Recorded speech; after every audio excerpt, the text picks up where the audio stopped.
नमस्कार दोस्तों। TNC bullet series के अंदर आपका हार्दिक स्वागत और अभिनंदन है। जैसा कि आपको पता है कि रोज सुबह 7 बजे हम टीएनसी बुलेट सीरीज के माध्यम से एक इम्पोर्टेंट टॉपिक जो है वो आपके सामने लेके आते हैं। उस टॉपिक से रिलेटेड जो जो क्वेश्चन एग्जाम में आने वाले होते हैं उन सब के बारे में हम गहन चर्चा करते हैं। साथ के साथ उस टॉपिक को हम बहुत अच्छे तरीके से कंठस्थ करते हैं ताकि इन फ्यूचर में उससे रिलेटेड कोई भी डाउट हमारे पास में ना रहे। तो दोस्तों आज की हमारे पास में क्लास रहेगी that is called vitamin C. Vitamin C के बारे में जो है वो हम चर्चा करेंगे। देन उसके बाद उससे रिलेटेड जो जो चीजें हैं उन सब के बारे में जो है वो चर्चा करेंगे। एग्जाम में क्वेश्चन कहाँ से कैसे निकल के आते हैं उन सब के बारे में जो है वो चर्चा होगी। विटामिन सी को जो है वो शुरू करने से पहले कुछ चीजें जो है मैं आपको बताना चाहूंगा कि दोस्तों इससे जो है हमारे पास में जो भी जितने भी विटामिन हैं उनको हम वन बाय वन करके लेंगे। ठीक है, उनसे रिलेटेड जो जो क्वेश्चन पूछ जाते हैं तो क्वेश्चन आंसर की बात करें तो बेसिकली इनसे जो है वो हमारे पास में बहुत ही अलग अलग तरीके से जो है वो क्वेश्चन पूछे जाते हैं। क्वेश्चन जो है वो पूछे जाते हैं यहाँ पे हमारे पास में कि विटामिन सी जो है वो किस तरीके से कौन कौन सी वर्क करता है। कोई भी विटामिन हो, not for vitamin C only, हमारे पास में कोई भी विटामिन होगा उससे किस तरीके से कौन कौन से क्वेश्चन पूछ जाते हैं। ध्यान से पढ़िए दोस्तों, हर एक लाइन से जो है वो विटामिन के अंदर जो है वो क्वेश्चन पूछे जाते हैं। ठीक है, हर एक लाइन से कैसे, जैसे इसका केमिकल नेम क्या है, ठीक है, ये वाटर सोल्यूबल है या फैट सोल्यूबल है, इन सब के बारे में क्वेश्चन पूछ जाते हैं। देन उसके बाद इनका स्टोरेज होता है या नहीं होता है उनसे क्वेश्चन पूछ जाते हैं।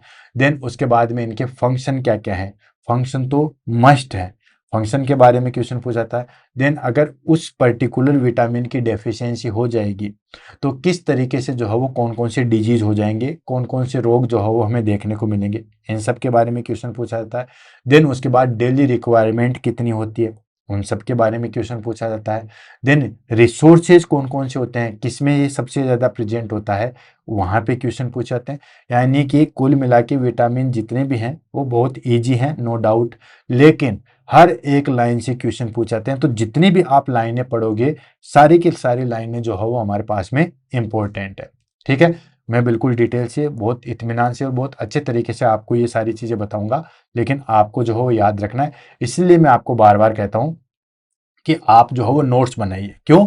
नोट्स बनाने का ये बेनिफिट है कि जो चीज़ आती है वो तो आप उसमें लिखोगे नहीं, लेकिन जो चीज़ आपको लगता है कि ये चीज़ मैंने नहीं सीखी है या ये चीज़ मैं भूल सकता हूँ या सकती हूँ, तो उसके लिए आप उसको जो है वो अलग से लिख लीजिए। ठीक है, बाकी चीज़ें मैं करवा दूंगा। ठीक है, बाकी याद करवाना है, कौन कौन सी चीज़ें होती है, पूरा कंसेप्ट क्लियर करवाना है, जहां जहां से क्वेश्चन आते हैं उनके बारे में बताना है कि यहाँ यहाँ से क्वेश्चन निकल सकता है, वो सब चीज़ें मैं बता दूंगा। ठीक है, लेकिन उनको याद रखना तो आपकी जिम्मेदारी होती है। ठीक, तो वो सारी चीज़ों के लिए मैं बोलता हूँ कि आप जो हो पर्टिकुलर नोट्स बनाइए। ठीक है, क्यों? क्योंकि पर्टिकुलर नोट्स बनाने से आपको बेनिफिशियल है कि जब भी आप रिवीजन करोगे आप फटाफट कर दोगे। देन उसके साथ साथ जो है वो आपके पास में पूरी जो भी चीज़ें इंपॉर्टेंट टॉपिक की है वो आपके पास में लिस्ट बन के तैयार हो जाएगी। तो दोस्तों देर ना करते हुए हम आगे बढ़ते हैं, देन उसके बाद आगे चलते हैं। सबसे पहले हम ले लेते हैं दोस्तों इंट्रोडक्शन, यानी कि आज हम शुरुआत करेंगे विटामिन सी के इंट्रोडक्शन की। देन उसके बाद वन बाय वन करके आगे बढ़ेंगे। तो दोस्तों vitamin C also known as ascorbic acid, यानी कि इसको एस्कॉर्बिक एसिड के नाम से भी जो है वो जाना जाता है। ठीक है, तो इसका दूसरा नाम क्या हो गया दोस्तों? ये एस्कॉर्बिक एसिड होता है and it is water soluble vitamin. ठीक है, और ये वाटर सोल्यूबल विटामिन है जो कि हमारे लिए असेंशियल होता है। ठीक है, ये एक वाटर सोल्यूबल विटामिन है। तो दोस्तों आपको पता है कि हमारे पास में दो प्रकार के विटामिन पाए जाते हैं, एक होता है हमारे पास में वाटर सोल्यूबल और एक होता है फैट सोल्यूबल। ठीक है, तो वाटर सोल्यूबल और फैट सोल्यूबल जो है वो कौन कौन से होते हैं उसको हम ले लेते हैं। तो दोस्तों सीधे शब्दों में बात करें तो ध्यान रखना, वाटर सोल्यूबल कौन कौन से होते हैं? बी एंड सी। ठीक है, विटामिन बी और सी जो है वो हमारे पास में वाटर सोल्यूबल होते हैं। बी को मैं सिर्फ बी नहीं लिखूंगा, बी कंपोनेंट्स। ठीक है, यानी कि बी के जितने भी है, बी 1 है, बी 2 है, बी 5 है, बी 9 है, सब बी 12 है, सारे के सारे। तो विटामिन बी के जितने भी हैं वो एंड विटामिन सी, ठीक है, यहाँ पे स्टार बना देते हैं, यानी कि जितने भी कंपोनेंट है वो सारे के सारे वाटर सोल्यूबल होते हैं। और फैट सोल्यूबल कौन से होते हैं दोस्तों? फैट सोल्यूबल होते हैं हमारे पास में जैसे कि vitamin A, vitamin D, vitamin E, vitamin के, ये सारे के सारे जो है वो हमारे पास में फैट सोल्यूबल होते हैं। क्लियर है? तो ये ध्यान रखना, ए डी ई के ये हमारे पास में फैट सोल्यूबल है। और बी एंड सी जो है वो हमारे पास में क्या है दोस्तों, वाटर सोल्यूबल है। आज की क्लास हमारे पास में क्या है दोस्तों, विटामिन सी की है, मतलब ये जो है वो हमारे पास में ये जो है हमारे पास में वाटर सोल्यूबल है। एक चीज और मैं यहाँ पे जो है वो आपको क्लियर करवाना चाहूंगा कि जो हमारे पास में फैट सोल्यूबल विटामिन आते हैं, फैट सोल्यूबल विटामिन का मतलब हो गया जो कि फैट के अंदर जो है वो घुलते हैं, उनको फैट सोल्यूबल, और जो वाटर के अंदर घुलनशील होते हैं उनको हम वाटर सोल्यूबल कहते हैं। तो जो फैट सोल्यूबल विटामिन होते हैं वो लिटिल बिट हमारी बॉडी के अंदर स्टोर हो सकते हैं, ठीक है, ध्यान से समझना।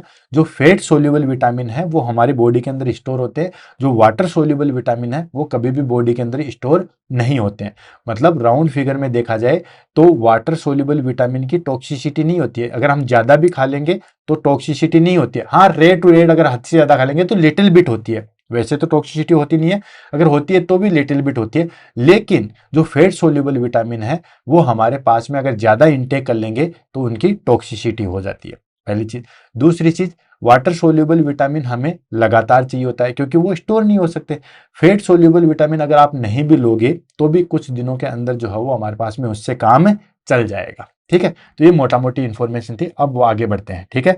तो मेन चीज, इसको जो है वो एस्कॉर्बिक एसिड के नाम से भी जानते हैं विटामिन सी को, और ये जो है वो हमारे पास में वाटर सोल्यूबल होता है, जो कि एसेंशियल होता है। किस किस चीजों के लिए एसेंशियल होता है, वन बाय वन करके लेंगे, देन उसके बाद आगे बढ़ेंगे। कोलेजन सिंथेसिस में जो है वो एसेंशियल होता है। तो दोस्तों पहले मैं मोटा मोटी चीज बता देता हूँ, बाकी डिटेल से हमारे पास में आगे आएगा, ठीक है। कोलेजन सिंथेसिस में क्या होता है कि दोस्तों बेसिकली जो है ये जो हमारे पास में कोलेजन फाइबर आता है, ठीक है, जो कोलेजन फाइबर है उसको जो है वो मेंटेन करता है, और उसकी वजह से क्या करता है कि जितने भी हमारे पास में कोलेजन की चीजें आती है, जैसे हमारे पास में that is called connective tissue आता है, ठीक है, जो कनेक्टिव टिश्यू है वहां पे इसका काफी ज्यादा यूज होता है। क्यों? क्योंकि जो हमारे पास में कनेक्टिव टिश्यू भी ऑलरेडी मैंने जो है वो बुलेट सीरीज के अंदर ले रखा है, मतलब सारे टिश्यू मैंने ले रखे हैं, एपिथेलियल टिश्यू भी ले रखा है, कनेक्टिव टिश्यू भी ले रखा है, मस्कुलर टिश्यू भी ले रखा है, एंड नर्व टिश्यू भी ले रखा है, ठीक है। तो कनेक्टिव टिश्यू के अंदर जो हमारे पास में एक्स्ट्रा सेलुलर मैट्रिक्स प्रेजेंट था, एक्स्ट्रा सेलुलर मैट्रिक्स, उसमें कोलेजन फाइबर का बहुत ज्यादा जिक्र था, ठीक है। तो जो हमारे पास में बोन होती है या जो हमारे पास में कार्टिलेज होती है उसके अंदर ये जो है वो हमारे पास में प्रेजेंट होता है, ठीक है, ये हमारे पास में प्रेजेंट होता है। तो ये जो है वो हमारे पास में कोलेजन सिंथेसिस के लिए एसेंशियल है, यानी कि अगर विटामिन सी लेंगे तो हमारे पास में जो कनेक्टिव टिश्यू है उसका डेवलपमेंट बहुत अच्छी तरीके से हो जाता है। नेक्स्ट, वुंड हीलिंग, ये जो है वो हमारे पास में वुंड हीलिंग में काफी ज्यादा हेल्प करता है, ठीक है, घाव भरने में बहुत ज्यादा हेल्प करता है। तो जब भी कभी आप हॉस्पिटल में किसी के पास में जाओ मिलने के लिए जिसकी सर्जरी हो चुकी है, ठीक है, तो उसमें लोग कहते हैं कि खट्टी चीजें नहीं लेके जाना है। हालांकि ये जो अभी आगे आगे आगे आएगा कि विटामिन सी जो हो बेसिकली हमारे पास में जितने भी खट्टे फल होते हैं वहां प्रेजेंट होता है, बट ऐसा नहीं है कि सिर्फ खट्टे फलों में ही होगा, और भी बहुत सारी चीजें, उनको सबको हम डिटेल से डिस्कस करेंगे, ठीक है, पूरा अच्छे तरीके से। कोई भी चीज ऐसी छोड़ी नहीं जाएगी कि जो सिट्रिक फ्रूट होते हैं उनमें सबसे ज्यादा विटामिन सी किस में प्रेजेंट होता है, जो नॉन सिट्रस फ्रूट होते हैं उनमें सबसे ज्यादा विटामिन सी किस में प्रेजेंट होता है, हर चीज के बारे में डिटेल से पढ़ेंगे। Detail that is called TNC bullet series, clear है। तो दोस्तों वुंड हीलिंग में हेल्प करता है, लेकिन जो पुराने लोग होते हैं वो कहते हैं कि जब मरीज से मिलने जाओ जिसकी सर्जरी वगैरह हो गई है तो खट्टी चीजें लेके मत जाओ, लेकिन आज से आप लेके जाना चालू कर दो, क्योंकि विटामिन सी उन्हीं में ज्यादा प्रेजेंट होता है। तो अगर किसी की सर्जरी हुई है तो उसमें आप विटामिन सी दे सकते हो क्योंकि वुंड हीलिंग में हेल्प करता है। नेक्स्ट आता है दोस्तों आयरन एब्जॉर्वेशन, पूरी चीज हम आगे लेंगे, डरने की कोई जरूरत नहीं है। आयरन एब्जॉर्वेशन में कैसे हेल्प करता है कि दोस्तों बेसिकली क्या करता है कि जो हमारे पास में आयरन होता है वो Fe+3 में होता है, तो इसको हम Fe+2 में जो हमारे पास में कन्वर्ट करता है वो विटामिन सी ही करता है, और ये Fe+2 जो है वो अच्छे तरीके से एब्जॉर्ब हो जाता है, तो इसमें भी हेल्प करता है। नेक्स्ट आता है हमारे पास में immune function, of course immune function में भी जो है वो हेल्प करता है, ठीक है, कि दोस्तों आपने देखा होगा कि ये इम्यूनिटी जो है वो प्रोवाइड करवाता है। एक तो क्या करता है कि एंटी हिस्टामिन एंटागोनिस्ट है, यानी कि हिस्टामिन को रिड्यूस करेगा, ठीक है। दूसरी चीज क्या है कि ये हमारे पास में दोस्तों जो फ्लू सिम्टम्स होते हैं उनको रिड्यूस करता है, ठीक है। तो ये काफी ज्यादा प्रोटेक्ट करता है, तभी आपने देखा होगा कि जब भी कोरोना के अंदर जो विटामिन सी की टेबलेट्स जो है वो दी जाती थी, ठीक है। तो वो सारी चीजें हैं कि ये बेसिकली हमारे पास में हिस्टामिन या फ्लू को जो है वो कंट्रोल करता है। Next, antioxidant activity, of course ये जो है वो इसके अंदर एंटीऑक्सीडेंट एक्टिविटी जाती है। बहुत सारे ऐसे विटामिन हैं जिनके अंदर जो है वो एंटीऑक्सीडेंट एक्टिविटी आती है, जैसे फॉर एग्जांपल विटामिन ए, ठीक है, vitamin C and vitamin E. ये जो है वो हमारे पास में क्या होता है दोस्तों, एंटीऑक्सीडेंट एक्टिविटी के जो है वो विटामिन होते हैं। ठीक है, तो ध्यान रखना, कई बार एग्जाम में पूछा जाता है कि कौन कौन से विटामिन जो है वो एंटीऑक्सीडेंट एक्टिविटी रखते हैं। Vitamin A, vitamin C, vitamin E जो है वो रखते हैं। ठीक है, देन उसके बाद unlike some animals human can not synthesise vitamin C, so it is must be obtained through the diet. यानी कि ऑफकोर्स मैंने आपको पहले बताया था कि जो वाटर सोल्यूबल है उनको हम सिंथेसिस नहीं कर सकते, उनको हम स्टोर नहीं कर सकते। ठीक है, स्टोर नहीं कर सकते, तो इनके लिए जरूरी होता है कि हम जो है वो हम इनको लगातार लें। ठीक है, तो इसका एडवांटेज भी है, डिसएडवांटेज भी है। एडवांटेज तो क्या है कि इसकी टॉक्सिसिटी नहीं होगी। डिसएडवांटेज क्या है, अगर हमारे पास में अगर हमने इनटेक नहीं लिया है तो स्टोर तो कुछ किया हुआ ही नहीं है, तो फिर उसकी डेफिशिएंसी भी जल्दी आ जाती है। ठीक है, तो ये बेसिकली होता है, इसको सिंथेसाइज नहीं किया जा सकता है। ठीक है, नेक्स्ट आ जाता है हमारे पास में इसमें केमिकल नेचर। केमिकल नेचर की बात करें तो दोस्तों ये वाटर सोल्यूबल होता है, यानी कि वाटर के अंदर जो है वो घुल जाता है। ठीक है, देन उसके बाद हीट सेंसिटिव होता है। ठीक है, जितने भी हमारे पास में वाटर सोल्यूबल विटामिन है, ध्यान रखना। ठीक है, अब वाटर सोल्यूबल विटामिन कौन से होते हैं, विटामिन बी के बी कॉम्प्लेक्स है ना, बी कॉम्प्लेक्स उसमें सारे आ गए, vitamin B complex and vitamin C, ये वाटर सोल्यूबल होते हैं। इन दोनों में भी मैं कहूं कि कौन सबसे ज्यादा जो है वो हीट सेंसिटिव है, तो दोस्तों विटामिन सी जो है वो ज्यादा हीट सेंसिटिव है। ठीक है, और हीट सेंसिटिव की वजह से क्या होता है कि जब भी आप कुकिंग करोगे, नॉर्मल कुकिंग करते हो, लाइट से या ऑक्सीजन से ही जो है वो डिस्ट्रॉय हो जाते हैं। ठीक है, तो इनको हम रॉ मटेरियल में ही लेते हैं। ठीक है, जैसे अगर आपको विटामिन सी लेना है तो आप नींबू को जो है वो डायरेक्ट लोगे तो ही आप विटामिन सी ले पाओगे। ठीक है, आंवले की अगर आप सब्जी बना के खा रहे हो तो उससे हमें उतना बेनिफिट नहीं मिलेगा जितना हम आंवला डायरेक्ट खा रहे हैं, उसमें हमारे पास में विटामिन सी डायरेक्ट मिलेगा। ठीक है, क्योंकि ये थोड़ी सी हीट से ही जो है वो डिस्ट्रॉय हो जाता है, जो कुकिंग की हीट होती है उससे डिस्ट्रॉय हो जाता है। हीट छोड़ो, ये लाइट से भी डिस्ट्रॉय हो जाता है। ठीक है, ऑक्सीजन से भी डिस्ट्रॉय हो जाता है, तो ये काफी ज्यादा जो है वो हीट सेंसिटिव होता है। ठीक है, तो इसके लिए जरूरी है, तो अगर आपको विटामिन सी लेना ही है, तो अगर आपको लगता है कि हमने आंवले की सब्जी बना के हमने खा लिया है, तो ऐसा नहीं है दोस्तों, उसमें बहुत कम विटामिन सी होगा। अगर आपको वैसे लेना है तो रॉ मटेरियल में ही जो है वो लेना पड़ेगा। Next, found mostly in fresh fruit and vegetables. ठीक है, किसमें देखने को मिलेगा, जो फ्रेश फ्रूट है और जो वेजिटेबल्स है उनमें देखने को मिलता है। बेसिकली कौन कौन से में मिलता है उन सब की चर्चा हम आगे करेंगे। देन उसके बाद आता है हमारे पास में इंपॉर्टेंट थिंग्स। सबसे इंपॉर्टेंट थिंग्स होगी वो है हमारे पास में फंक्शन ऑफ विटामिन सी। अब बहुत सारे टीचर्स जो है वो यही बताते हैं, या बहुत सारे कोचिंग वाले हैं टीएंस जो है वो मतलब कि सिर्फ और सिर्फ डायरेक्ट बता देते हैं कि विटामिन सी की वजह से जो है वो स्कर्वी डिजीज होती है, जिससे गम के अंदर जो है ब्लीडिंग हो जाती है। इतना सा बता के इस विटामिन सी को खत्म कर देते हैं। या बहुत सारी वीडियो आप देखोगे तो विटामिन सी के बारे में मुश्किल से 10 मिनट के अंदर जो है इस टॉपिक को फिनिश कर दिया जाता है। क्यों? क्योंकि वो कंटेंट ही इतना बताते हैं कि 10 मिनट के अंदर फिनिश हो जाता है। हमारे पास में 10 मिनट के अंदर तो इसके फंक्शन खत्म नहीं होंगे, क्योंकि कम से कम 8 या 9 तो इसके फंक्शन है। तो वन बाय वन करके जो है इसको लेंगे, देन उसके बाद आगे बढ़ेंगे। तो पहली चीज आ गई हमारे पास में फंक्शन ऑफ विटामिन सी। उसमें पहला फंक्शन आ गया एंटीऑक्सीडेंट रोल, यानी कि ये जो है वो हमारे पास में एंटीऑक्सीडेंट का काम करता है। ठीक है, अब ये एंटीऑक्सीडेंट क्या होते हैं और कौन कौन से होते हैं उनके बारे में हम चर्चा कर लेते हैं दोस्तों। तो दोस्तों एंटीऑक्सीडेंट जो है बेसिकली क्या होते हैं, वो वेस्ट प्रोडक्ट जो हमारे पास में मेटाबॉलिज्म या कैटाबॉलिज्म के रूप में जो है वो निकलते हैं। अब वो जो रेडिकल्स निकलते हैं, फ्री रेडिकल्स निकलते हैं, वो काफी ज्यादा हार्मफुल होते हैं।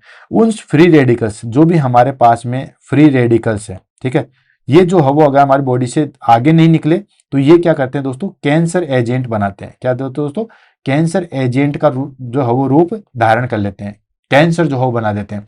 तो जो फ्री रेडिकल्स है उनका बॉडी से निकलना बहुत ज्यादा जरूरी हो जाता है। ठीक है, तो उनको निकालने के लिए हमारे पास में जो है वो कुछ विटामिन होते हैं जो कि एंटीऑक्सीडेंट के रूप में कार्य करते हैं। और वो कौन कौन से होते हैं वो मैंने आपको बता दिया था दोस्तों। विटामिन सी होता है, विटामिन ए होता है एंड विटामिन जो है वो हमारे पास में ई होता है। ये देखो आपने मैंने आपको पहले बता दिया था एंटीऑक्सीडेंट के रूप में या एंटी जो है वो इसके रूप में जो है वो कार्य करता है। तो विटामिन सी, विटामिन ए और विटामिन ए जो है वो एंटीऑक्सीडेंट के रूप में काम करता है, यानी कि जो भी फ्री रेडिकल्स होते हैं उनको जो है बॉडी से बाहर निकाला जाता है, उनको न्यूट्रलाइज किया जाता है। अगर वो बॉडी में रहे ना तो वो कैंसर का कारण बन सकते हैं, ये चीज ध्यान रखना, ठीक है। तो ये आ गया हमारे पास में, that is called free radicals, यानी कि न्यूट्रलाइज फ्री रेडिकल्स। तो विटामिन सी करते हैं और विटामिन ए भी करता है, विटामिन ई भी करती है। And protect cells from oxidative damage, ठीक है, उनकी वजह से ऑक्सीडेटिव डैमेज की वजह से जो है वो सेल्स को प्रोटेक्ट करता है। तो एक फंक्शन तो ये हो गया। सेकेंड फंक्शन आ गया दोस्तों कोलेजन फॉर्मेशन, वो भी मैंने आपको बताया था कि कोलेजन का जो है वो फॉर्मेशन करता है। अब ये कोलेजन कहाँ पे यूज होता है, तो दोस्तों जितने भी हमारे पास में प्रोटीन है, ठीक है, जितने भी हमारे पास में प्रोटीन है उसमें 25% जो है वो हमारे पास में क्या प्रेजेंट होता है, कोलेजन ही प्रेजेंट होता है। अब ये कोलेजन जो है बेसिकली क्या बनाता है दोस्तों, ये हमारे पास में जो भी हमारे पास में जो है वो एक्स्ट्रा सेलुलर मैट्रिक्स रहता है। इंट्रा सेलुलर मैट्रिक्स और एक्स्ट्रा सेलुलर मैट्रिक्स आप वहां पे जाके अच्छे तरीके से देख सकते हो, ठीक है, कि जो कनेक्टिव टिश्यू होता है, ठीक है, जो हमारे पास में कनेक्टिव टिश्यू है वहां पे जो एक्स्ट्रा सेलुलर मैट्रिक्स है वहां पे जाके जो है बनाता है, स्टोर होता है, ठीक है।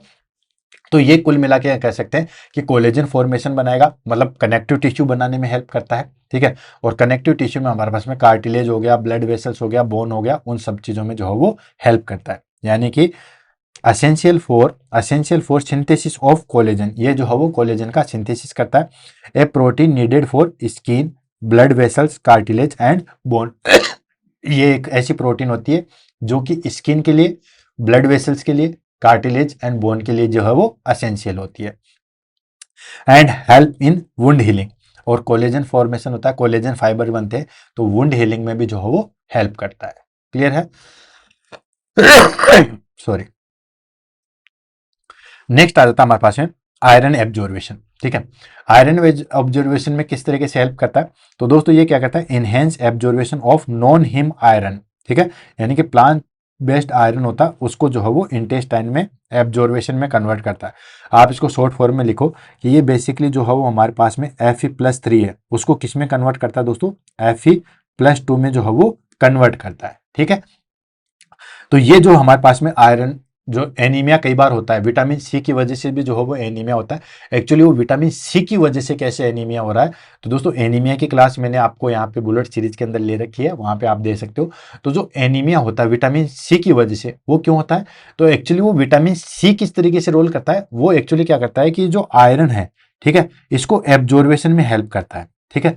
अब अगर विटामिन सी नहीं होगा तो ये Fe+3 फॉर्म में ही रहेगा, और Fe+3 जो है वो हमारे पास में विटामिन जो है वो एब्जॉर्ब नहीं होता है, ठीक है। तो Fe+3 को Fe+2 में जो है वो कन्वर्ट करता है, ठीक है। तो इस तरीके से विटामिन सी जो है वो हेल्प करता है। नेक्स्ट आ जाता है हमारे पास में इम्यूनिटी बूस्टर में। इम्यूनिटी बूस्टर में कैसे दोस्तों, ये सपोर्ट करता है इम्यून सेल्स को, और इम्यून सेल्स में भी कौन सी दोस्तों, जो टी सेल्स है, टी लिम्फोसाइट्स है, और जो फेगोसाइटोसिस है, ठीक है। आपने देखा होगा लिम्फोसाइट्स होती है वो दो तरीके की होती है, ठीक है। ये हमारे पास में लिम्फोसाइट है, लिम्फोसाइट दो तरीके की होती है, कौन कौन सी, B lymphocytes and T lymphocytes. तो जो टी लिम्फोसाइट्स है उनमें हेल्प करती है, और साथ के साथ जो फेगोसाइटिक सेल्स होती है, फेगोसाइटिक कौन सी होती है दोस्तों, फेगोसाइटिक सेल्स होती है जो कि किसी भी माइक्रो ऑर्गेनिज्म को एनगल्फ करती है। जैसे ये हमारे पास में सेल है, ठीक है, और ये हमारे पास में माइक्रो ऑर्गेनिज्म है, ये इसको एनगल्फ कर लेगी, कैसे, ऐसे, ठीक है, ये इसको एनगल्फ कर लेगी इस तरीके से, ठीक है। तो ये हो गया हमारे पास में फेगोसाइटिक सेल्स, ठीक है। तो ये फेगोसाइटिक सेल्स और टी सेल्स को जो है वो क्या करती है दोस्तों, प्रोटेक्ट करती है या सपोर्ट करती है। क्लियर? सेकेंड आ जाता है दैट इज का reduce duration of severity of common cold, ठीक है। ये बेसिकली जो है वो हमारे पास में कॉमन कोल्ड की सीवियरिटी को जो है वो रिड्यूस करती है, जिसको बार बार कॉमन कोल्ड होता है, स्नीजिंग होता है, फ्लू इनको कह सकते हैं, कॉमन कोल्ड या फ्लू जो है, ठीक है, इसको क्या करती है दोस्तों, रिड्यूस करती है। तभी आपने देखा होगा कि कोरोना के अंदर जो है वो हमारे पास में क्या देते थे दोस्तों, कोरोना के अंदर विटामिन सी की जो है वो टेबलेट्स दी जाती थी, ठीक है। तो अब समझ में आया कि विटामिन सी की टेबलेट क्यों दी जाती है, विटामिन सी की डेफिशिएंसी हो गई थी टेबलेट्स की, ठीक है, हर कोई विटामिन सी चबा रहा था। तो ये बेसिकली हमारे पास में जो कॉमन कोल्ड है उसकी सीवियरिटी को जो है वो रिड्यूस करता है। क्लियर है? नेक्स्ट आ जाता है हमारे पास में that is called neurotransmitter synthesis, ठीक है। जैसे हमारे पास में बहुत सारे न्यूरोट्रांसमीटर आते हैं, जैसे फॉर एग्जांपल मैं कहूँ एसिटाइल कोलिन है, देन गाबा है, gamma amino butyric acid, and epinephrine, NOR epinephrine है, ये सारे डोपामीन है, ये सारे के सारे न्यूरोट्रांसमीटर हैं। और ये आपको पता है न्यूरोट्रांसमीटर क्या होते हैं, ठीक है। ये जैसे हमारे पास में जो है वो नर्व की एंडिंग होती है, ठीक है, ये हमारे पास में जो है नर्व की एंडिंग होती है, और ये बाकी हमारे पास में जो है वो नर्व सेल्स होती है, ठीक है, ये नर्व सेल्स होती है, इसको हम बोलते हैं सिनेप्टिक प्लेट, ठीक है, सिनेप्टिक प्लेट। तो यहाँ पे जो है वो इम्पल्स यहाँ से जो है वो आगे की तरफ मूव करते हैं। तो इम्पल्स आगे की तरफ मूव करते हैं, उनके लिए कौन सा चीज रिस्पॉन्सिबल होती है, न्यूरोट्रांसमीटर जो है वो हेल्प करते हैं। तो ये बेसिकली क्या करता है दोस्तों, needed to production of norepinephrine, a brain chemical. ये बेसिकली जो है वो हमारे पास में क्या करता है कि जो नोर एपिनेफ्रिन है उसके प्रोडक्शन में जो है वो हेल्प करता है। क्लियर हो गया। तो ये हमारे पास में न्यूरोट्रांसमीटर सिंथेसिस में भी हेल्प करता है। नेक्स्ट आ जाता है हमारे पास में टिश्यू रिपेयर एंड ग्रोथ। तो हमने कहा था कि ये बेसिकली हमारे पास में जो है वो कोलेजन फाइबर्स बनाता है, जिससे वुंड हीलिंग में हेल्प करता है, ठीक है। तो ये बेसिकली क्या करता है दोस्तों, हमारे पास में वुंड हीलिंग करवाता है, ठीक है, वुंड हीलिंग करवाता है। तो इसमें टिश्यू रिपेयर और ग्रोथ में हेल्प करता है, यानी कि important for growth and repair of tissue in all part of the body. कहीं के भी कोई भी डैमेज हो वहां पे ये ग्रोथ करवाता है। Next, role in detoxification. ये डिटॉक्सिफिकेशन में भी जो है वो हेल्प करता है। कैसे, जो भी मेटाबॉलिज्म के बाद में टॉक्सिन्स बने, मेटाबॉलिज्म के बाद में जो भी वेस्ट प्रोडक्ट बनते हैं टॉक्सिन्स वाले, उनका जो है वो हमारे पास में क्या करता है दोस्तों, जो भी टॉक्सिन्स बनते हैं, ठीक है, या जो भी पॉल्यूटेंट्स बनते हैं उनका मेटाबॉलिज्म करता है, सॉरी, ठीक है। ये बेसिकली क्या करता है कि जो टॉक्सिन्स होते हैं उनका मेटाबॉलिज्म करता है, उनको जो है वो खत्म कर देता है, ठीक है। तो इस तरीके से ये हमारे पास में डिटॉक्सिफिकेशन में भी जो है वो हेल्प करता है। तो ये हमारे पास में फंक्शन आ गए, दैट इज कॉल्ड किसके, विटामिन सी के। कोई भी नहीं बताता इतने फंक्शन, ठीक है। ये हमारे पास में एक बार फिर से रिपीट कर देते हैं, देन उसके बाद आगे बढ़ते हैं। एंटीऑक्सीडेंट रोल्स, यानी कि जो फ्री रेडिकल्स होते हैं उनको जो है वो बॉडी से बाहर करता है, उनको न्यूट्रलाइज करता है। सेकंड, कोलेजन फॉर्मेशन, कोलेजन का जो है फॉर्मेशन करता है, जिससे स्किन, ब्लड वेसल्स, कार्टिलेज या बोन बनती है। देन आयरन एब्जॉर्वेशन में हेल्प करता है, Fe+3 को Fe+2 में जो है वो कन्वर्ट करता है। इम्यूनिटी बूस्टर में हेल्प करता है, ये basically T cells and phagocytic को जो है वो सपोर्ट करता है, और कोमल कैल्ड को जो है वो रिड्यूस करता है। देन न्यूरोट्रांसमीटर सिंथेसिस करता है, स्पेशली दैट इज कॉल्ड नोरएपिनेफ्रिन है, उसको करता है। And tissue repair and growth में हेल्प करता है, वही वुंड हीलिंग करवाता है, कोलेजन फाइबर बनाता है। And last, that is called role in detoxification, detoxification में जो है वो हेल्प करता है, ठीक है। ये इसके फंक्शन आ गए, क्लियर। देन उसके बाद आगे बढ़ते हैं, dietary sources of vitamin C. Vitamin C के जो है वो कौन कौन से सोर्सेज हैं। तो सबसे पहले हम फ्रूट्स लेंगे, देन उसके बाद वेजिटेबल्स लेंगे, उनके बाद अदर चीजें लेंगे, ठीक है। तो दोस्तों फ्रूट्स में आ गया हमारे पास में आंवला, ठीक है, जिसको हम इंडियन गोस्टबेरी या रिचेस्ट जो है वो सोर्स होता है। ध्यान रखना दोस्तों, ये सबसे रिचेस्ट सोर्स होता है हमारे पास में, that is called vitamin C का, ठीक है। विटामिन सी का सबसे रिचेस्ट सोर्स है, दैट इज कॉल्ड गोस्टबेरी, या हम आंवला टाइप से ही जो चीज होती है, ठीक है। देन उसके साथ साथ कौन सी चीज होती है दोस्तों, orange, lemon, गवावा, papaya, strawberry and kiwi, ये सब चीजें होती है। अच्छा, एग्जाम में क्वेश्चन आता है, अगर सिट्रस फ्रूट की बात करें, ठीक है, अगर हम बात करते हैं सिट्रस फ्रूट, ठीक है, सिट्रस फ्रूट की अगर हम बात करें, ठीक है, तो सिट्रस फ्रूट में हमारे पास में ये आ जाएगा, सबसे ज्यादा किसमें प्रेजेंट होता है, आंवला के अंदर प्रेजेंट होता है। लेकिन अगर नॉन सिट्रस फ्रूट आ जाए, ठीक है, जो खट्टे फल हैं, अगर बिना खट्टे फल की हम बात करें, उसके अंदर हमसे पूछ लेते हैं कि उसमें सबसे ज्यादा किसमें प्रेजेंट होता है, तो ध्यान रखना दोस्तों, गवावा में प्रेजेंट होता है, ठीक है। ये क्वेश्चन भी जो है वो आपसे एग्जाम में पूछा जा सकता है। एग्जाम में कहीं से भी कोई क्वेश्चन पूछे, टीएनसी बुलेट सीरीज से जो हम आगे नहीं बढ़ पाएगा, ठीक है। तो अगर आपसे पूछे कि रिचेस्ट सोर्स कौन सा होता है विटामिन सी का, दैट इज कॉल्ड आंवला, ठीक है, या हम कहें इंडियन गोस्टबेरी के नाम से इसको जानते हैं, ये रिचेस्ट सोर्स होता है। और अगर आपसे पूछे कि सबसे ज्यादा विटामिन सी सिट्रस फ्रूट में किस में प्रेजेंट होता है, तो भी आंसर आएगा आंवला में। सबसे रिचेस्ट पूछे तो भी आंवला, सबसे रिचेस्ट सिट्रस फ्रूट पूछे तो भी आंवला। लेकिन अगर नॉन सिट्रस फ्रूट पूछे, नॉन खट्टे वाले फल पूछे, उसमें सबसे ज्यादा किस में प्रेजेंट होता है, तो आएगा हमारे पास में गवावा। क्लियर है।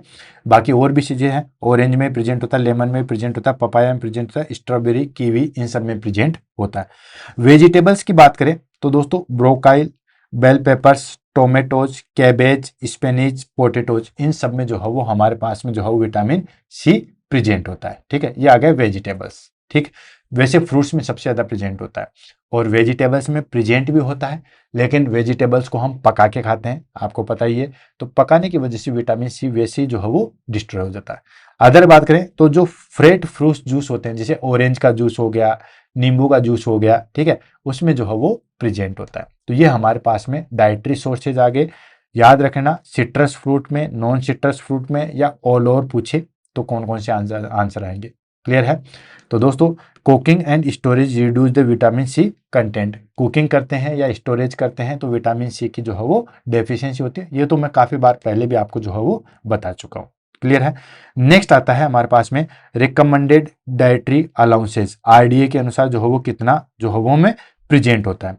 ठीक है, तो दोस्तों वन बाय वन करके जो है वो ले लेते हैं, देन उसके बाद आगे बढ़ते हैं। ठीक है, तो इसमें हमारे पास में आ जाता है दोस्तों, दैट इज कॉल्ड इन्फेंट की अगर बात करें तो इन्फेंट में हमारे पास में जो है वो 40 से 50 मिलीग्राम डेली चाहिए होता है। ठीक है, इन्फेंट में सबसे ज़्यादा चाहिए होता है, ध्यान रखना। ठीक है, देन चिल्ड्रन की बात करें तो उसमें 15 से 20 ग्राम जो है हमें विटामिन सी चाहिए होता है। मेल की बात करें तो दोस्तों उसमें 90 मिलीग्राम एंड फीमेल की बात करें तो उसमें 75 मिलीग्राम जो है वो हमें चाहिए होता है। प्रेग्नेंट वुमेन की बात करें तो 85 mg जो है वो हमें चाहिए होता है एंड लैक्टेटिंग वुमेन की बात करें तो हमारे पास में 120 mg जो है वो चाहिए होता है। ठीक है, लेकिन जो स्मोकर्स है, ध्यान रखना, जो सिगरेट पीते हैं उनमें हमारे पास में स्किन जो है या कोलेजन फाइबर ज़्यादा डैमेज होते हैं, तो उसमें 35 mg मोर देन चाहिए एन यूजुअल। जैसे मान लो मेल है, 19 साल से है, तो उसमें 90 mg चाहिए होता है, लेकिन अगर वो स्मोकर है तो उसमें आप 35 और ऐड कर दो, मतलब 125 mg जो है वो चाहिए होता है। ठीक है, तो जो जिस एज का भी है, अगर वो स्मोकर है तो उसमें ज़्यादा चाहिए होता है। ठीक है, राउंड फिगर और मोटा मोटी अगर हम बात करते हैं तो आप इसको याद रख सकते हो, 40, 60 और 80 से याद रखते हो, इतना तो मिनिमम चाहिए ही चाहिए होता है। 40 जो है वो नॉर्मल रेंज है, जो भी पर्सन है उसकी नॉर्मल रेंज है कि इतना तो चाहिएगा ही चाहिएगा। 60 जो है वो हमारे पास में प्रेग्नेंट लेडीज के लिए है। क्या है दोस्तों? प्रेग्नेंट लेडीज के लिए है। और 80 mg जो है वो हमारे पास में लैक्टेटिंग मदर है, उनके लिए चाहिए होता है। ठीक है, तो ये राउंड फिगर का है। डिटेल से अगर याद रखना चाहो तो ये चीज़ें जो है वो हमारे पास में आगे की इतनी चीज़ें जो है वो हमें डेली रिकमेंडेड चाहिए होती है। ठीक है, नेक्स्ट आ जाता है हमारे पास में डेफिशिएंसी ऑफ विटामिन सी। अगर विटामिन सी की जो है वो डेफिशिएंसी हो जाएगी तो क्या हो जाएगा? तो दोस्तों आपको पता ही है, ठीक है, कि डेफिशिएंसी जो है वो हो जाएगी तो क्या क्या हो जाएगा। अगर किसी बच्चे ने, अगर आपने फंक्शन अच्छे तरीके से पढ़ रखे हैं तो आपको सारी चीजें पता रहेगी। ठीक है, क्या क्या डेफिशिएंसी हो सकती है। तो आप सिर्फ यही नहीं कहोगे कि इसकी वजह से स्क्रवी हो जाता है। ठीक है, इसकी वजह से और भी बहुत सारी चीजें हो जाती है। क्या क्या चीजें? कोलेजन फाइबर सही तरीके से नहीं बनेगा, कनेक्टिव टिश्यू सही तरीके से बनेगा, बार बार जो है वो कफ एंड कोल्ड हो जाएगा, देन उसके बाद एलर्जी बार बार होगी। ठीक है, देन उसके बाद हमारे पास में एनीमिया हो सकता है, देन उसके बाद जो है वो फ्री रेडिकल्स जो है वो बाहर नहीं निकल पाए, उसकी वजह से प्रॉब्लम्स हो सकती है। तो वन बाय वन करके लेंगे। सबसे पहले आ जाएगा कोजेज। ठीक है, क्या क्या कोजेज हो सकते हैं विटामिन सी की वजह से, यानी कि डेफिशिएंसी ऑफ विटामिन सी से जो है वो क्या क्या कोजेज हैं उसको हम ले लेते हैं। भाई दो ही कोजेज हो सकते हैं। ठीक है, विटामिन सी की डेफिशिएंसी या कोई भी विटामिन की डेफिशिएंसी क्या हो सकती है? पहला तो इनटेक अगर हम कम करें, ठीक है, इनटेक ही कम करेंगे तो बेचारी बॉडी क्या करेगी। दूसरी चीज, इनटेक तो हम सही तरीके से कर रहे हैं लेकिन सही तरीके से हमारी बॉडी उसको एब्जॉर्ब नहीं कर रही है, तो यही चीजें हो सकती है। ठीक है, तो डेफिशिएंसी ऑफ विटामिन सी। ठीक है, इसके क्या क्या कोजेज हैं? पहला, इन एडुकेट डाइटरी इंटेक। अगर हम विटामिन सी इंटेक ही नहीं करेंगे तो ऑफ कोर्स विटामिन सी की डेफिशिएंसी होगी। Second, smoking. ठीक है, क्यों? क्योंकि मैंने आपको थोड़ी देर पहले बताया था कि स्मोकर में जो है वो हमारे पास में ज्यादा विटामिन सी की जो है वो रिक्वायरमेंट होती है। ठीक है, जो जिस एज ग्रुप का भी है, अगर वो स्मोकिंग है तो उसमें आप प्लस 35 mg और ऐड कर दो। तो अगर आप नॉर्मल, या तो आप विटामिन सी कम ले रहे हो तो डेफिशिएंसी हो सकती है। मान लो आप नॉर्मल विटामिन सी ले रहे हो, जैसे आपके अनुसार 40 mg नॉर्मल है, लेकिन आप फिर स्मोकर हो तो वो 35 तो वैसे ही खत्म होगी, तो आपको विटामिन सी की डेफिशिएंसी हो जाएगी। नेक्स्ट आ जाएगा that is called mall absorption, मतलब इंटेस्टाइनल में कोई प्रॉब्लम हो उसकी वजह से, एल्कोहलिज्म हो, या प्रोलॉन्ग्ड कुकिंग ऑफ फूड, लंबे समय तक, जो लंबे समय तक खाना पकाते हैं, ठीक है, ज्यादा उबाल कर खाना पकाते हैं, उनमें विटामिन सी की जो है वो डेफिशिएंसी मिलेगी। क्यों? क्योंकि विटामिन सी जो है वो हीट सेंसिटिव है। हीट सेंसिटिव है तो ये जल्दी से जो है वो खत्म हो जाता है। ठीक है, अब ले लेते हैं कि इसकी वजह से कौन कौन सी जो है वो डिजीज हो सकती है। तो डिजीज में हमारे पास में सबसे पहली चीज आती है, that is called scurvy. Scurvy में क्या होता है दोस्तों कि ये सबसे मेन चीज है। स्कर्वी में हमारे पास में जो है वो गम ब्लीडिंग जो है वो देखने को मिलेगी। जैसे मैं अगर इमेज के साथ में दिखाऊं तो इस तरीके से जो है वो आपको देखने को मिलेगा। ये लो ऊपर कर देता है। ये है हमारे पास में दोस्तों स्कर्वी। ठीक है, तो वन बाय वन करके लेते हैं। ये सभी चीजों पे आपको पता ही है कि ये सभी चीजों को इम्पैक्ट डालता है। स्किन पे भी डालता है, गम्स पे भी डालता है। जनरल कंडीशन में क्या होगी, बच्चों में क्या हो सकता है, सब चीजों को हम लेंगे। तो सबसे पहले जो दोस्तों स्किन पे क्या इम्पैक्ट डालता है, तो दोस्तों आपको पता है कि कोलेजन फाइबर्स के लिए असेंशियल होता है। अब कोलेजन फाइबर से तो हमारे पास में स्किन भी बनती है, कोलेजन फाइबर से हमारे पास में ब्लड वेसल्स भी बन रही है, कोलेजन फाइबर से हमारे पास में जो है वो कनेक्टिव टिश्यू बन रहा है। तो ये सारी चीजें जो है वो अफेक्ट होगी। ठीक है, तो इसमें हमें सबसे पहले पेटेची देखने को मिलेगा, ब्रेसिंग देखने को मिलेगा एंड पुअर वुंड हीलिंग जो है वो हमें देखने को मिलेगी। क्यों? क्योंकि वुंड हील में भी जो है वो हमारे पास में ये मेन रोल प्ले करता है।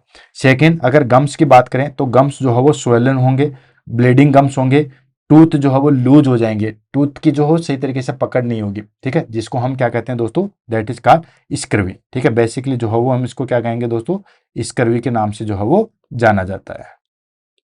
क्लियर है? इस तरीके से आप इमेज में जो है वो देख सकते हो। जनरल कंडीशन में हमें क्या देखने को मिलेगा दोस्तों, फटिग देखने को मिलेगा। क्यों? क्योंकि हमारे पास में जो है वो फॉर्मेशन के लिए, चीजों के लिए, कोलेजन फाइबर्स के लिए, इन सब चीजों के लिए चीजें नहीं है, तो फटिग देखने को मिलेगा। एनीमिया, एनीमिया ने मैंने बता दिया था। तो अगर कल को इन फ्यूचर में आपसे कहे कि विटामिन सी की वजह से एनीमिया कैसे होता है, तो जो जिन बच्चों ने बुलेट सीरीज नहीं ली वो तो सोचते रहेंगे कि यार एनीमिया विटामिन सी की वजह से तो होता ही नहीं है।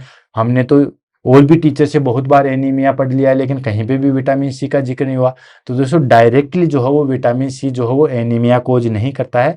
एक्चुअली क्या होता है कि विटामिन सी की डेफिशिएंसी होगी तो फिर जो Fe+3 है वो Fe+2 में नहीं बदलेगा, Fe+2 में नहीं बदलेगा तो वो सही तरीके से एब्जॉर्ब नहीं होगा, एब्जॉर्ब नहीं होगा तो एनीमिया होगा। ठीक है, एंड उसके बाद जॉइंट्स पेन हमें देखने को मिलता है। बच्चों में बात करें, चिल्ड्रंस में बात करें तो दोस्तों बोन डिफॉर्मिटी हो सकती है। क्यों हो सकती है बोन डिफॉर्मिटी, अब बताओ। आपने तो देखा होगा कि विटामिन डी की डेफिशिएंसी की वजह से रिकेट्स होता है, लेकिन विटामिन सी का तो ऐसा कोई जिक्र नहीं है। होता है, क्यों होता है दोस्तों? अब आपने अगर हमारी क्लास ली है तो आप बताओगे कि दोस्तों जो कोलेजन फाइबर्स हैं, ठीक है, बोन भी जो है वो एक कनेक्टिव टिश्यू है।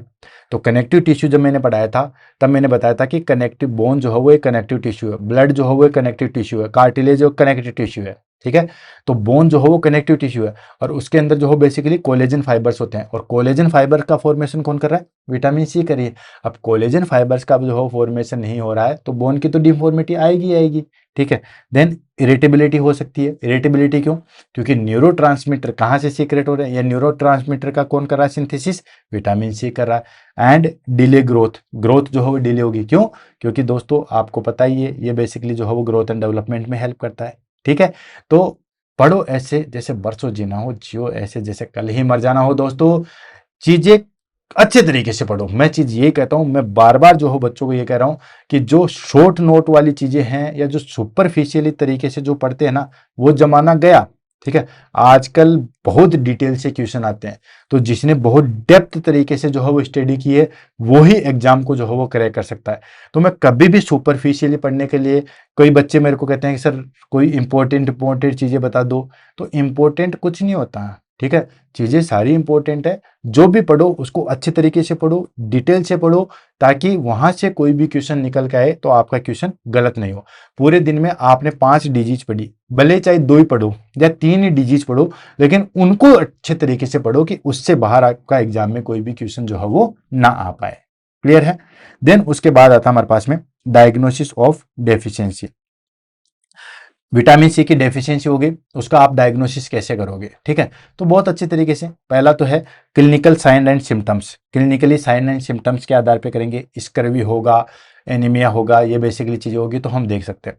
देन उसके बाद में हम प्लाज्मा में भी विटामिन सी का लेवल देख सकते हैं। वो आता है हमारे पास में लेस देन 0.2 mg पर डेसीलीटर, यानी कि विटामिन सी का अगर हम लेवल देखेंगे प्लाज्मा के अंदर तो वो आता है दोस्तों हमारे पास में दैट इज कॉल्ड 0.2 mg से लेके 0 लेस देन 0.2 mg पर डेसीलीटर होगा तो हम कह सकते हैं उसको विटामिन सी की डेफिशिएंसी है। इससे ज़्यादा ही होना चाहिए। ठीक है, हमारे पास में 0.2 mg पर डेसीलीटर से जो है वो ज़्यादा ही होगा तो ही हम कहेंगे कि इसमें विटामिन सी की डेफिशिएंसी नहीं है। अगर इससे लेस देन होगा, कम आ जाएगा, तो उसमें विटामिन सी की डेफिशिएंसी है। Next, radiologically sign in bone, बच्चों में जो है देखने को मिलता है कोलेजन फाइबर्स जो है उसकी वजह से डिफॉर्मिटी आएगी। तो आप रेडियोलॉजिकली इन्वेस्टिगेशन करोगे तो पता लग जाएगा कि इस पर्सन के अंदर जो है विटामिन सी की जो है वो डेफिशिएंसी है।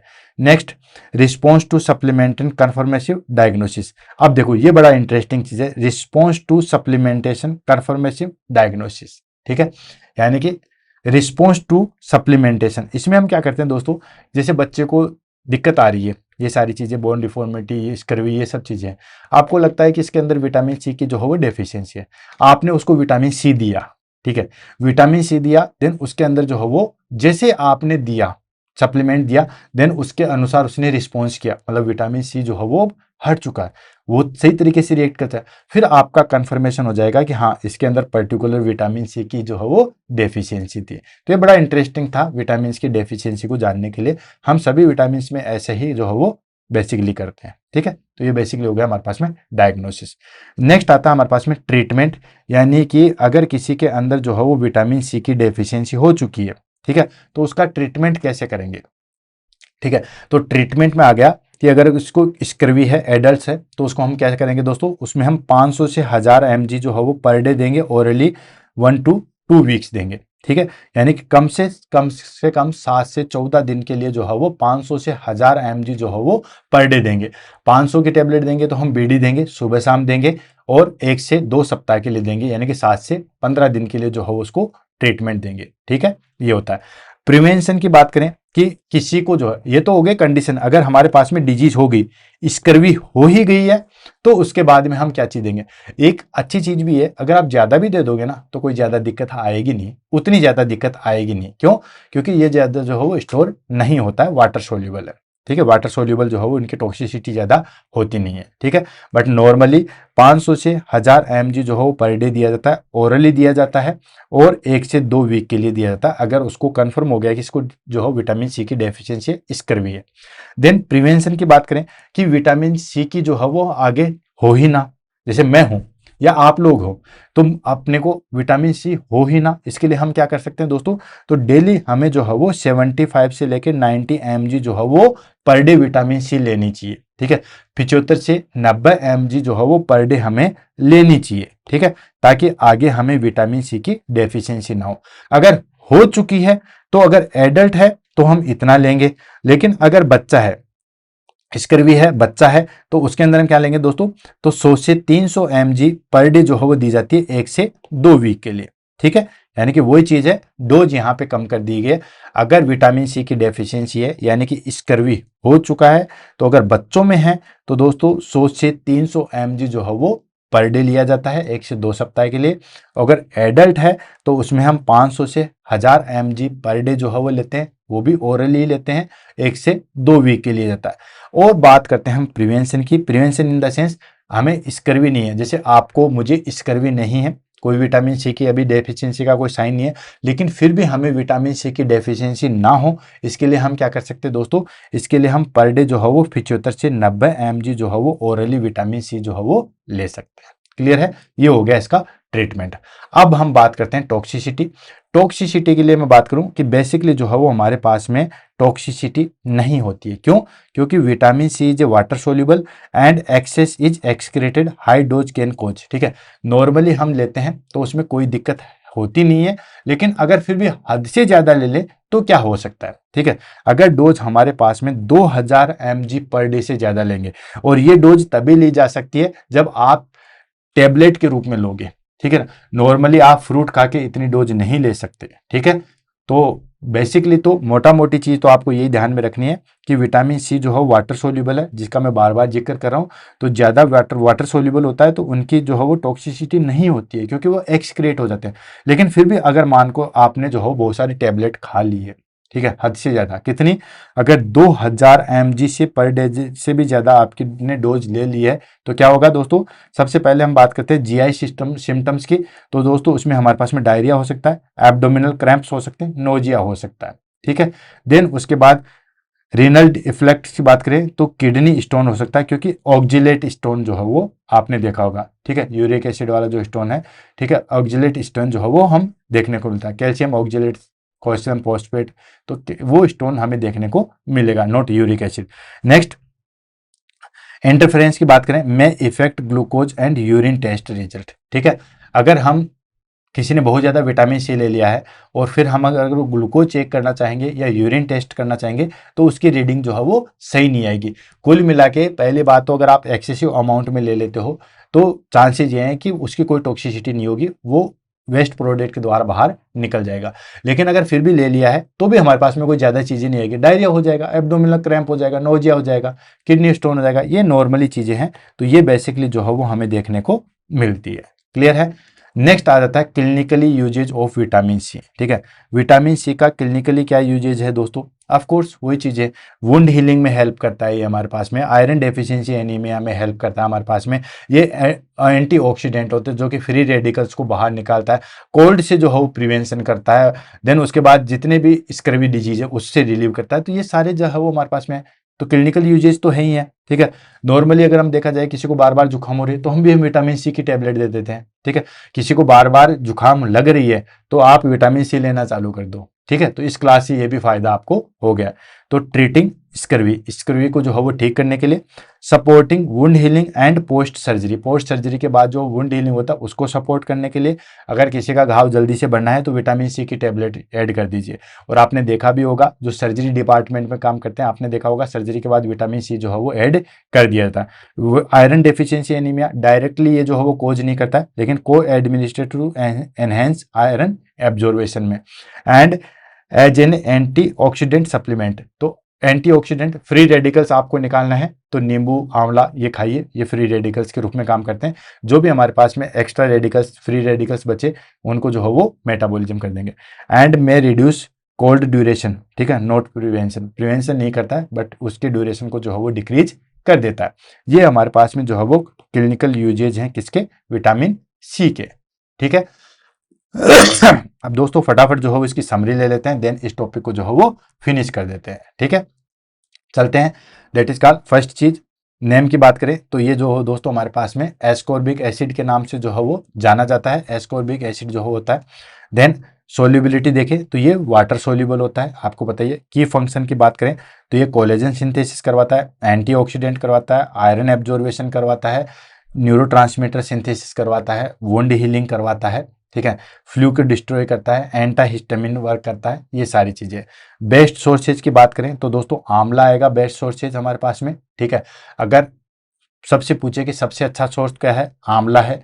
अगर सिट्रस फ्लूइड में पूछे, खट्टे फलों में सबसे ज्यादा विटामिन सी किस में आता है, आंवला में आता है। लेकिन अगर नॉन सिट्रस फ्रूट की पूछे तो फिर गवाह आएगा, ठीक है। डेफिशिएंसी डिजीज क्या हो सकती है दोस्तों, स्कर्वी हो सकती है, जिसमें हमारे पास में वो स्किन पे भी अटैक करती है, गम्स ब्लीडिंग करती है, ये सारी चीजें करती है। RDA रिकरेंट डेली अलाउंसेज की, अगर हम रिकमेंडेड डेली अलाउंसेज की बात करें एडल्ट के अंदर तो आता है हमारे पास में 70 to 90 mg पर डे आता है, ठीक है। टॉक्सिसिटी रिस्क, पहली चीज तो टॉक्सिसिटी जो है वो होती नहीं है, लेकिन अगर आपने मोर देन 2000 mg से पर डे से भी ज्यादा ले लिया, ये तभी हो सकता है जब आप टैबलेट्स के रूप में लोगे, फ्रूट्स के रूप में तो ये भी नहीं होगा। तो इसमें हमारे पास में GI इश्यू आ जाए, जिसमें हमारे पास में डायरिया वगैरह हो गया, ठीक है, ये सारी चीजें हो गया, एब्डोमिनल पेन हो गया, क्रैम्प आएगा, किडनी स्टोन, ये सारी चीजें हो सकती है। ये चीजें हमें जो है वो देखने को मिलती है। क्लियर है। तो दोस्तों इसी के साथ जो है वो आज की क्लास हमारे पास में जो है वो फिनिश होती है।